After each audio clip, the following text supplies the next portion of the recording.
अब आप सुनेंगे कार्तिक मास की माँ तुलसी की 5 कथा। भगवान विष्णु ने जब श्री कृष्णा रूप में अवतार लिया तब रुक्मिणी और सत्या भावना उनकी पटरानी हुई। सत्या भावना पूर्व जन्म में एक ब्राह्मण की पुत्री थी। वास्तव में ही एक दिन उनके पति और पिता को एक राक्षस ने मार दिया। कुछ दिनों तक ब्राह्मण की पुत्री रोती रही। उसके बाद उसने सवाई को विष्णु भगवान की भक्ति में सम्पीड़ित कर लिया।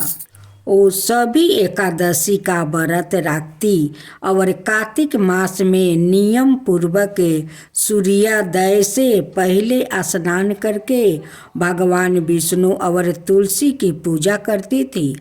बुढ़ापा आने पर एक दिन जब ब्राह्मण की पुत्री कार्तिक स्नान के लिए गंगा में डुबकी लगाई तब बुखार से कांपने लगी और गंगा तट पर उसकी मृत्यु हो गई। उसी समय विष्णु लोक से एक विमान आया और ब्राह्मण की पुत्री का दिव्य शरीर विमान में बैठाकर विष्णु लोक पहुंचाया गया। जब भगवान विष्णु ने कृष्णा अवतार लिया तब ब्राह्मण की पुत्री ने सत्या भावना के रूप में जन्म लिया। कार्तिक मास में दीपदान करने के कारण सत्या भावना को सुख और संपत्ति प्राप्ति हुई। नियमित तुलसी में जल अर्पित करने के कारण सुंदर वाटिका का सुख मिला। शास्त्रों के अनुसार कार्तिक मास में किए गए दान पुण्य का फल व्याकृतों को अगले जन्म में अवश्य प्राप्ति होता है। दूसरी तुलसी कथा। गुणवती नाम की एक स्त्री थी। कार्तिक मास में मंदिर के द्वार पर तुलसी की एक सुंदर सी वाटिका लगाई। उस पुण्य के कारण वो अगले जन्म में सत्या भावना बनी और सदाए कार्तिक मास का व्रत करने के कारण वो भगवान श्री कृष्णा की पत्नी बनी। यहाँ है कार्तिक मास में तुलसी आराधना का फल। इस मास में तुलसी विवाह की भी परंपरा है जो कार्तिक मास की पूर्णिमा तिथि को किया जाता है। इसमें तुलसी के पौधे को सजाया संवारा जाता है और भगवान शालिग्राम का पूजन किया जाता है। तुलसी का विधिवत विवाह किया जाता है। जो व्याकृत यह चाहता है कि उसके घर में सदाए शुभ कर्म हो, सदाए सुख शांति का निवास रहे, उसे तुलसी की आराधना अवश्य करनी चाहिए। कहते हैं कि जिस घर में शुभ कर्म होते हैं वहाँ तुलसी हरी भरी रहती है और जहाँ अशुभ कर्म होते हैं वहाँ तुलसी कभी भी हरी भरी नहीं रहती है। तुलसी हमारी आस्था है और श्रद्धा की प्रतीक है। इसमें अपरिमित औषधियों से युक्त भी बरस भर तुलसी में जल अर्पित करना और संध्या काल तुलसी के नीचे दीप जलाना अत्यंत श्रेष्ठ माना जाता है। कार्तिक मास में तुलसी के समीप दीपक जलाने से मनुष्य अनंत पुण्य का भागी बनता है। इस मास में तुलसी के समीप दीपक जलाने से व्याकृत को साक्षात लक्ष्मी की कृपा प्राप्ति होती है, क्योंकि तुलसी में साक्षात लक्ष्मी का निवास माना गया है। अब सुने तीसरा तुलसी कथा। एक बार राधा जी सखी से बोली, सखी तुम श्री कृष्णा की प्रसन्नता के लिए किसी देवता की ऐसी पूजा बताओ जो परम सौभाग्य विरिधक हो। तब समस्त सखियों में श्रेष्ठ चंद्रनना ने अपने हृदय में एक क्षण तक कुछ विचार किया। फिर बोली, राधे, परम सौभाग्यदायक और श्री कृष्णा के भी प्राप्ति के लिए वरदायक व्रत है तुलसी की सेवा। तुम्हें तुलसी सेवन का ही नियम लेना चाहिए, क्योंकि तुलसी का यदि स्पर्श अथवा ध्यान, नाम संकीर्तन,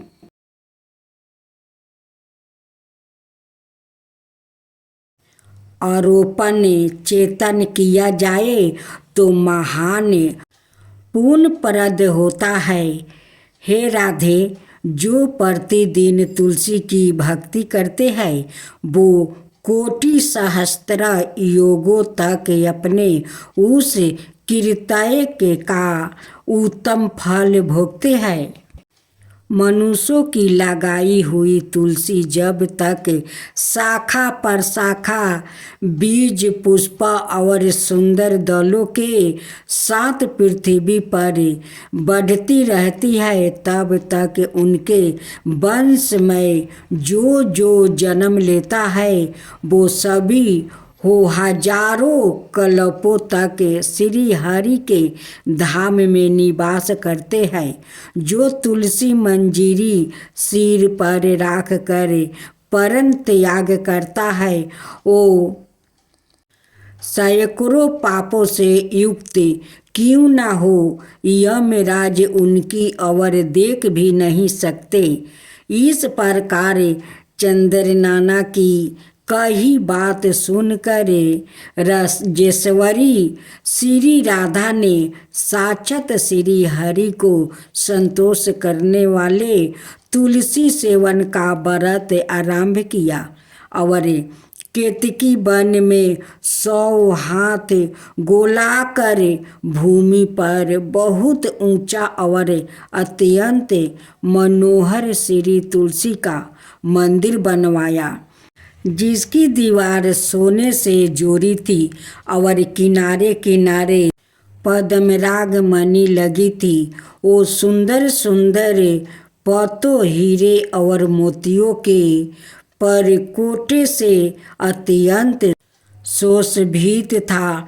उसके चारों ओर परिक्रमा के लिए गली बनाई गई थी, जिसकी भूमि चिंतामणि से मंडित थी। ऐसे तुलसी मंदिर के मध्यम भाग में हरे पल्पों से सुशोभित तुलसी की स्थापना करके श्री राधा ने अभिजीत मुहूर्त में उनकी सेवा प्रारंभ की।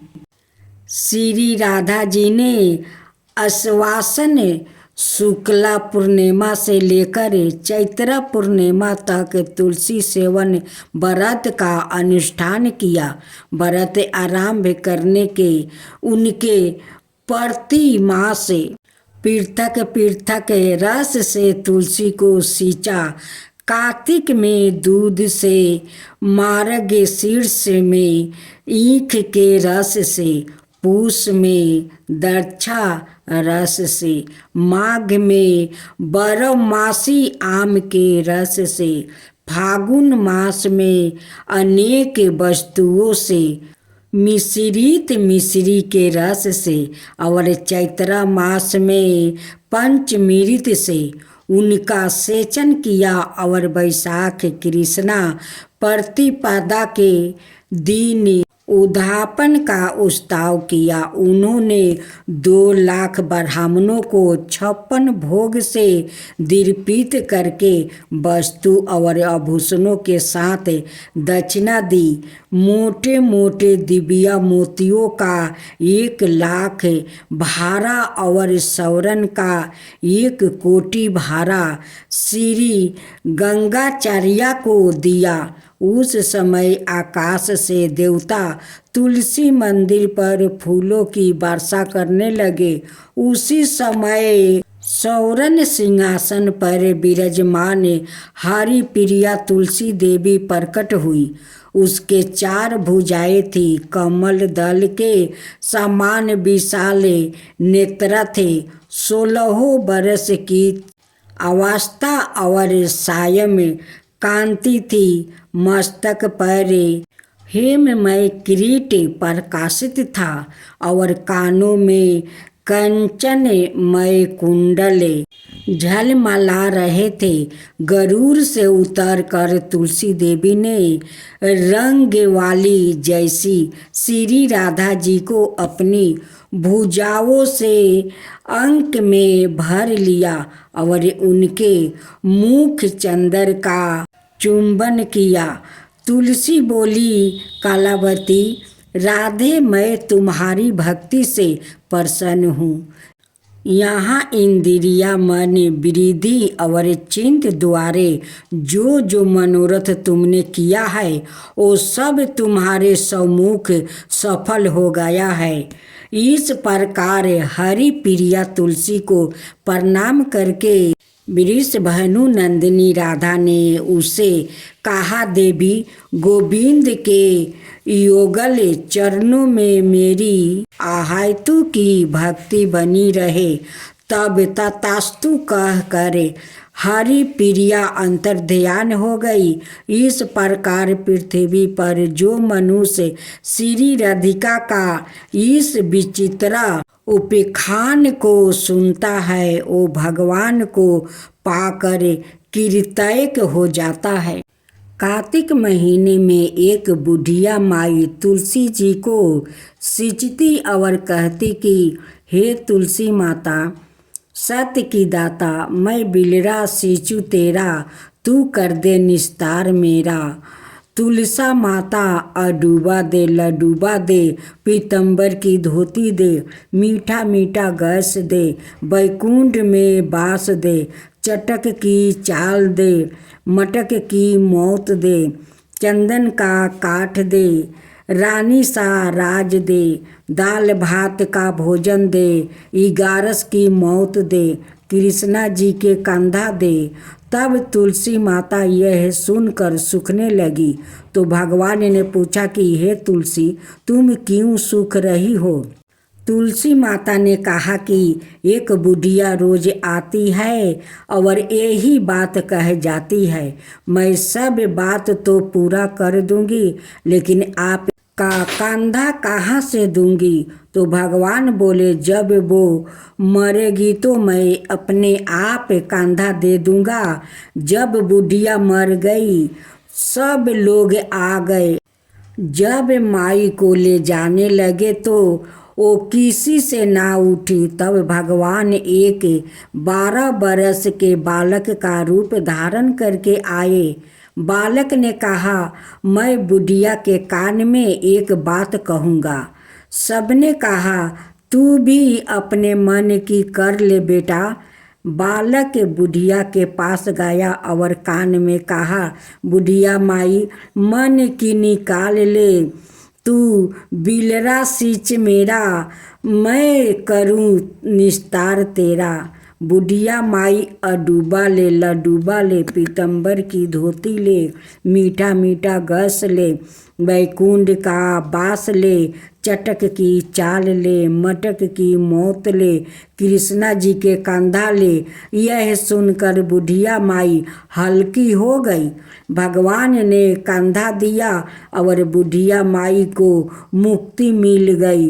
हे तुलसी माता, जैसे बुढ़िया माई को मुक्ति दी वैसा ही सबको देना। देवी तुलसी के 2 रूप है, पहला गंड की नदी और दूसरा तुलसी पौधा का। भगवान विष्णु शालिग्राम रूप में इनके साथ गंड की नदी में रहते हैं। बिहार के गंड की नदी में ही सबसे अधिक शालिग्राम में पाया जाता है। यह भगवान विष्णु की पत्नी है। तुलसी भगवान विष्णु को लक्ष्मी से भी अधिक प्रिय है। साथ ही यह रोग से भी लड़ती है। खांसी, बुखार और जुकाम से भी तुलसी का प्रयोग होता है। तुलसी और भगवान विष्णु का विवाह देवउठानी एकादशी के दिन होता है। जो भी तुलसी और विष्णु का विवाह कराता यह करवाता है, उसके पिछले जन्म और जो उसका वर्तमान जन्म है उसके भी सारे पाप मिट जाते हैं। शालिग्राम के साथ साथ भगवान विष्णु या उनके अवतार श्री कृष्णा अथवा उनके बाल रूपे लड्डू गोपाल के साथ भी तुलसी विवाह कराते हैं। तुलसी दो प्रकार की है, राधा तुलसी और श्यामा तुलसी। श्यामा तुलसी के थोड़े काले पत्ते होते हैं और रामा तुलसी के हरे पत्ते होते हैं। बिंदा जब विवाह लायक हुई तो उनकी शादी राक्षस कुल के दानव राज जलंधर से कर दिया गया।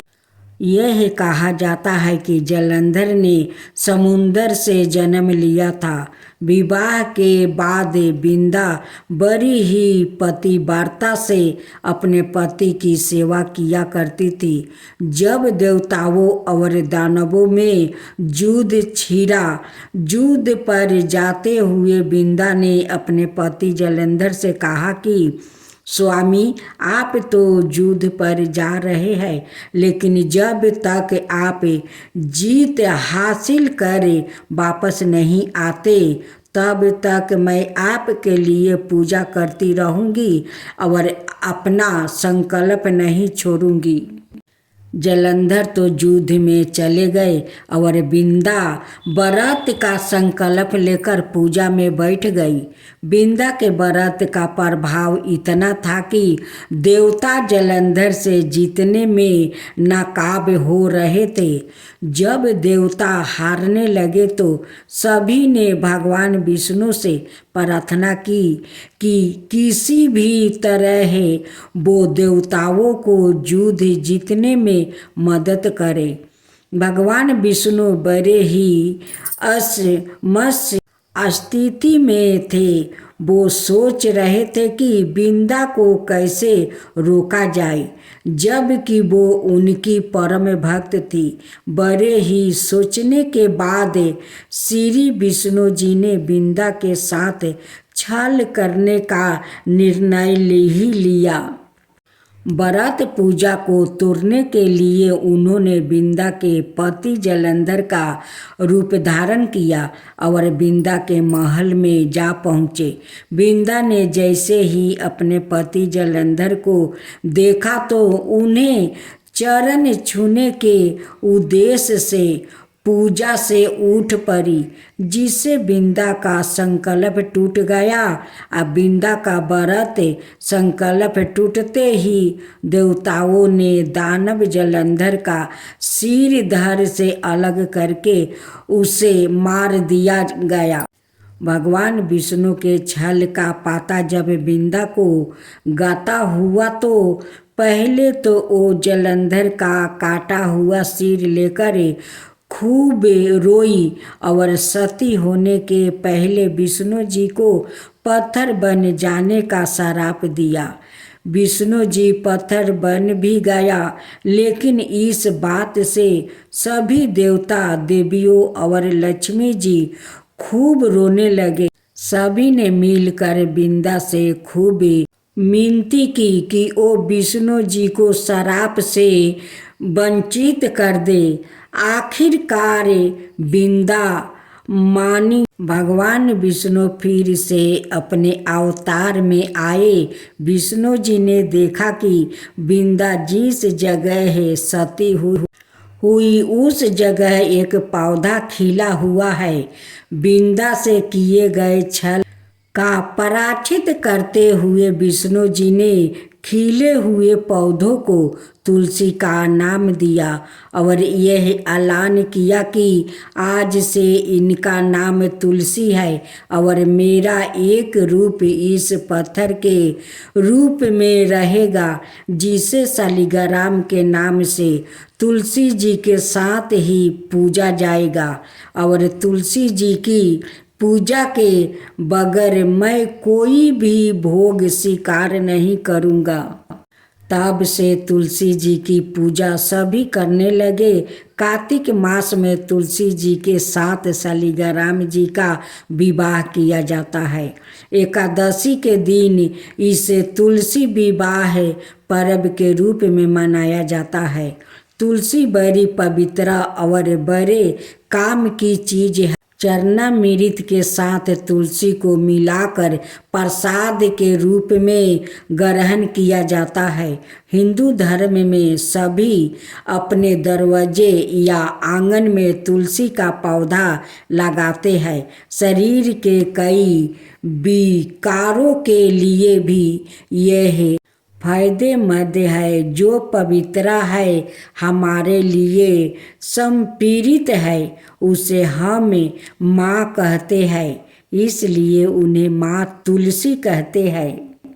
हर रोज स्नान ध्यान के बाद तुलसी जी के साथ शालिग्राम में परने निष्ठा करे, पत्थरों को भी जल का अर्घ दे। इसके बाद तुलसी स्थल का 4 बार परिक्रमा करें। जब आप तुलसी जी की परिक्रमा करें तो नियम मंत्र का उच्चारण जरूर करें।